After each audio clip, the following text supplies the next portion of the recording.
You did have the theme of toxic workplaces you wanted to share and talk about how that contributes to your social justice origin story, your passion for social justice. Oof, where do we start?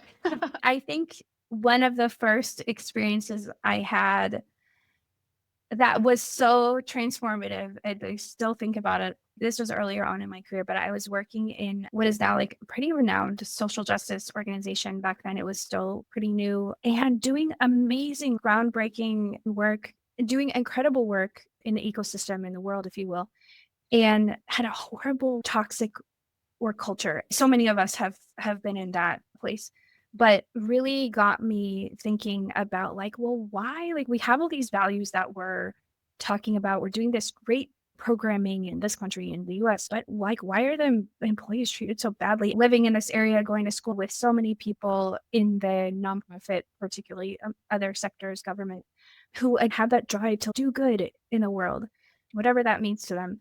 So many of them have experienced, this big name organization, they're amazing, but oh my God, I was harassed or this happened to me there. And just was such a cognitive dissonance to me that early on in my Yeah. career that I've taken with me to every other workplace of like, wait a minute, let's stop here and examine, right?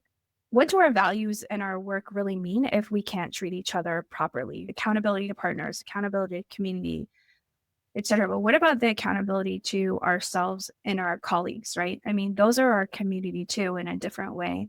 And as I get more bolden in my approach, maybe older, maybe further along in my career, I just don't want to stand for that anymore. And I try to use my social capital wherever I am, relationship or tenure or, privilege to speak out against that. And that also comes up in my consulting work, past and present, where, you're doing a strategic plan or an evaluation or whatever it is. And again, it's just these lofty ideas and this great work.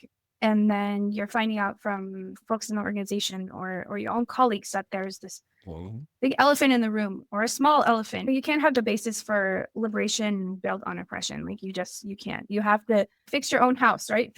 Yeah. Fix Yeah. your fix your corner of the world before you want to go out to whatever country it is and do some great stuff. So I don't know. That's something I just kind of stumbled into by experience, but I think it's such an important part of the work. And that's why now with my own consulting, I tell clients, right, I will bring in principles of conflict resolution, right? When I work with you, we have to establish a good working relationship, rapport. We have to be honest with each other.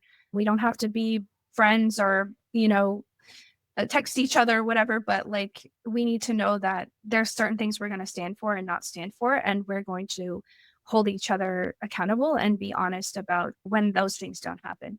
So many projects go wrong where the work and the values or the outcome and the values don't, or the behavior and the values don't line up.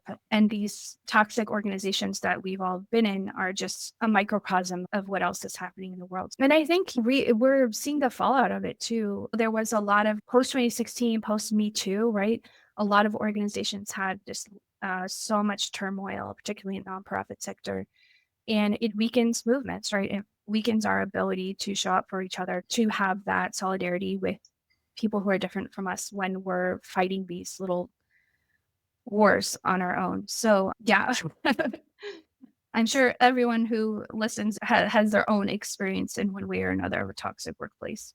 That's one of the elements I bring into working too. Motivated by Dr. King's always say to Americans, be true to what you say on paper. Got all this stuff Yes. written down about what it's supposed to mean, who we're supposed to be, but not everybody is experiencing that. And so how can we name those contradictions so we can then rectify them as that applies in a variety of different contexts. Individually, it applies as well as interpersonally, as well as organizationally and institutions. I'm a big believer, again, like you don't have to have a faith or anything, but just that, God or the universe or whatever circumstance will bring you to what's yours. As I mentioned, like losing my job, right? Being part of a layoff, right? That sucked. But now I have what I have, which is wonderful and so much more in line with what I want to be doing and the person I want to be. And I feel like, again, I understanding my privilege and my circumstances, maybe it's easier for me to get up here and say, like, you have to give up opportunities sometimes. But I do believe that, right? The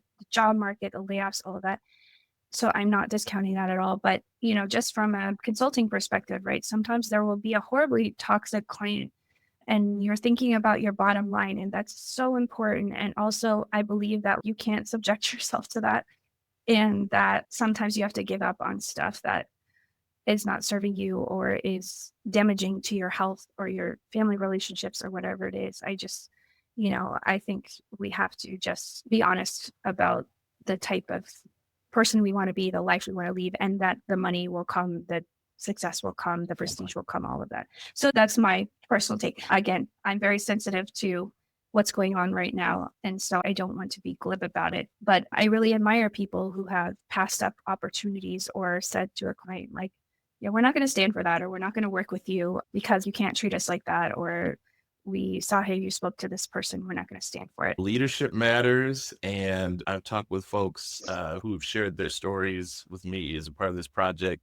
And one of the themes that comes up is on the other side of the things that we don't want to see, there are some signals and some values in terms of the things we do want to see or the ways that we do want to Mm. show up. And so for your storytelling, as you're sharing, it's also taking me back to some of your earlier sharing about like reflection, why me? Why am I in this? What type of person do I want to be? How can I be of service? And so I'm hearing in some of your sharing as well, a similar conversation around just being aware of, how am I spending my time? Is this in a way that is supportive and helpful to not just to me, but to others as well? Or do I need to make some pivots or some changes?